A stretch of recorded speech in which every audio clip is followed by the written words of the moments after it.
आदरणीय दिदीबहिनी तथा दाजुभाइहरू, निकै अप्ठ्यारो र अँध्यारो समयमा उज्यालो, सजिलो र प्रभावकारी पक्ष पनि छ है भन्ने सन्देश दिने गरी phone pay digital economy conclave आयोजना गर्नुभएकोमा सर्वप्रथम म आयोजकहरूलाई विशेष बधाई र शुभकामना भन्न चाहन्छु। कोरोना महामारीका कारण नेपाल मात्रै होइन, संसारका हरेक देश समस्यामा परेका छन्। विश्व अर्थतन्त्र नै सङ्कुचनमा गएको छ। केही देशहरू आर्थिक मन्दीको चपेटामा परिसकेका छन्। समग्र एसियाको आर्थिक वृद्धि नकारात्मक हुन सक्ने एसियाली विकास बैङ्कको अध्ययनले देखाएको छ। नेपालको अर्थतन्त्रमा पनि कोरोना महामारीको प्रभाव आकलन गरिएभन्दा बढी हुने सङ्केतहरू देखिसकेका छन्। कोरोना महामारी नियन्त्रण र रोकथाम गर्न तथा त्यसका कारण अर्थतन्त्रमा पुगेको क्षति न्यूनीकरण गर्दै अर्थतन्त्रको पुनरुत्थान गर्न मेरो नेतृत्वको सरकारले सबै प्रयत्नहरू जारी राखेको छ। मैले निजी क्षेत्रलाई भनिसकेको छु, सरकारको मन गरिब छैन, गच्छे अनुसारको सहयोग र समन्वय गर्न दृढ छ। यो समय प्रतिकूल मात्र छैन। यही महामारीका बीच कतिपय क्षेत्रहरूले आशाको किरण देखाएका छन्। अहिले विश्वको ध्यान डिजिटल अर्थतन्त्रको खोज र विकासमा लागेको छ। यस क्षेत्रमा लगानी बढिरहेको छ। नयाँ आविष्कार र नवप्रवर्तन भइरहेका छन्। कोरोनाले हरेक मानिसबीच दूरी बढाइदिएको समयमा डिजिटल कमर्स, डिजिटल पेमेन्ट लगायतका पक्षहरू तपाईँ हामीलाई जोड्ने माध्यम बनिरहेका छन्। समग्रमा मैले डिजिटल क्षेत्र विश्वकै नयाँ र उच्च दरको आर्थिक वृद्धिको माध्यम हुन सक्ने सम्भावना देखेको छु। जनसङ्ख्याको 50% हाराहारी नेपालको युवा जनशक्तिको नवप्रवर्तनप्रतिको बढ्दो लगावले नेपालमा डिजिटल क्षेत्रको विकास मार्फत आर्थिक विकासलाई अगाडि बढाउन सकिने अझ बढी सम्भावना देख्दछु। कोरोना महामारी नियन्त्रण गर्न बाध्यात्मक रूपमा लगाइएको बन्दाबन्दीले भौतिक सम्पर्कलाई निषेध गर्दा e commerce, online shopping, digital banking र ई लर्निङ लगायत डिजिटल उपचार, व्यवसाय र क्रियाकलापहरू नेपालका सहरी क्षेत्रहरूमा मात्र होइन, धेरै स्थानमा आम जीवनको अङ्ग बनेका छन्। यी कुराहरूले नै नेपाललाई डिजिटल युगमा प्रवेश गर्न आधार दिएका छन् भन्ने मलाई लागेको छ। ब्रोडब्यान्ड मात्र होइन, मोबाइल मार्फत समेत इन्टरनेट प्रयोगकर्ता बढिरहेका कारण डिजिटल प्रणाली मैत्री वातावरणलाई सहज भइरहेको छ। दिदीबहिनी तथा दाजुभाइहरू, मेरो नेतृत्वको सरकारले मन्त्री परिषदको बैठकलाई कागजको प्रयोग रहित अर्थात् पेपरलेस बनाएको छ। सिंहदरबार र बालुवाटारमा एक्सन रुमहरू स्थापना गरी भर्चुअल प्रविधि प्रयोगको सुरुवात र अभ्यास गरेको छ। मैले सिङ्गापुरमा उपचारको क्रममा रहँदा मन्त्री परिषदका सदस्यहरूसँग भर्चुअल मिटिङ पनि गरेको यहाँहरूलाई सम्झना रहेको हुनुपर्दछ।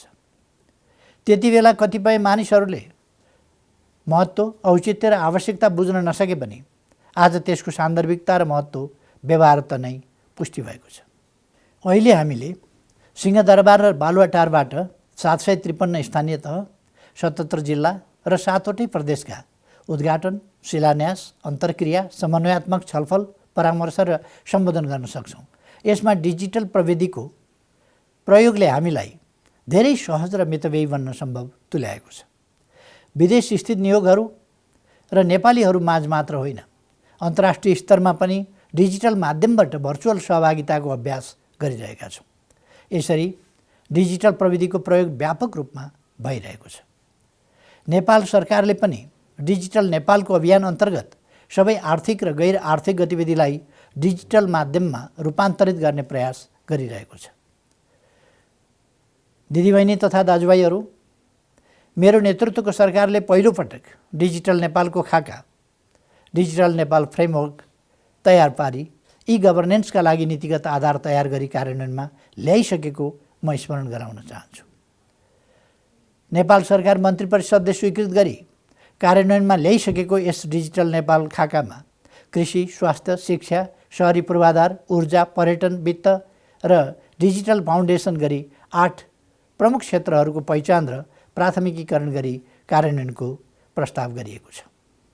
यसका साथै यी 8 क्षेत्रलाई समेट्ने गरी नेपाललाई आर्थिक सामाजिक प्रगतितर्फ निर्देशित गर्ने उद्देश्यका साथ 80 डिजिटल पहलहरू पहिचान गरिएको छ।